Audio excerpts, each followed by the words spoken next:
Ce que tu ne sais probablement pas à propos du naufrage du Titanic, c'est que beaucoup de choses ont conduit à cette tragédie, bien au-delà de l'iceberg. Par exemple, lorsque le Titanic a heurté le bloc de glace, des centaines de passagers, notamment de première classe, ont ouvert le hublot de leur cabine suite à la collision, curieux de voir ce qu'il se passait à l'extérieur du bateau. L'eau s'est engouffrée par ces hublots restés ouverts lors du naufrage.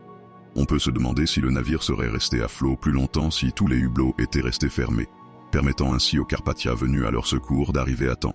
Un autre fait marquant suggère qu'avant son départ pour son voyage inaugural, un incendie a éclaté dans la cale numéro 6 du Titanic, en cours de construction au chantier naval de Harland & Wolff à Belfast.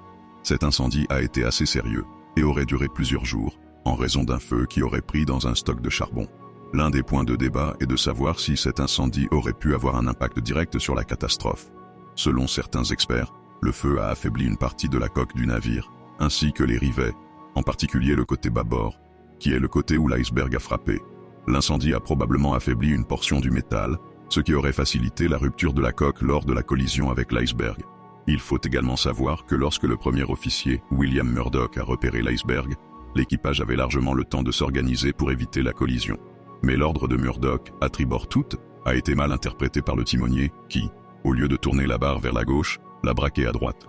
La confusion viendrait du fait qu'à l'époque, deux systèmes de navigation et opposés étaient utilisés selon les navires. Avec le plus ancien, qui avait notamment cours sur les bateaux à voile, un tribord tout imposait de tourner la barre à droite. Ce qui n'était pas le cas sur les bateaux plus modernes, équipés du nouveau système, comme le Titanic. Un dernier détail mais qui a son importance, avant son départ, les vigies du Titanic n'avaient pas de jumelles pour effectuer leur surveillance de l'horizon de manière optimale. C'est ici qu'intervient l'histoire de la clé. Selon plusieurs rapports et témoignages, les binoculaires étaient normalement stockés dans un casier fermé à clé, et cette clé n'était pas disponible au moment du départ du navire.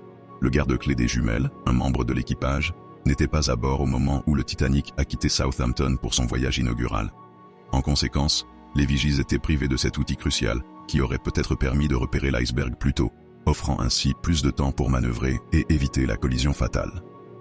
Le Titanic reste un symbole d'orgueil et de tragédie humaine, et ces détails méconnus continuent de révéler combien cet événement a marqué l'histoire, bien au-delà de son naufrage.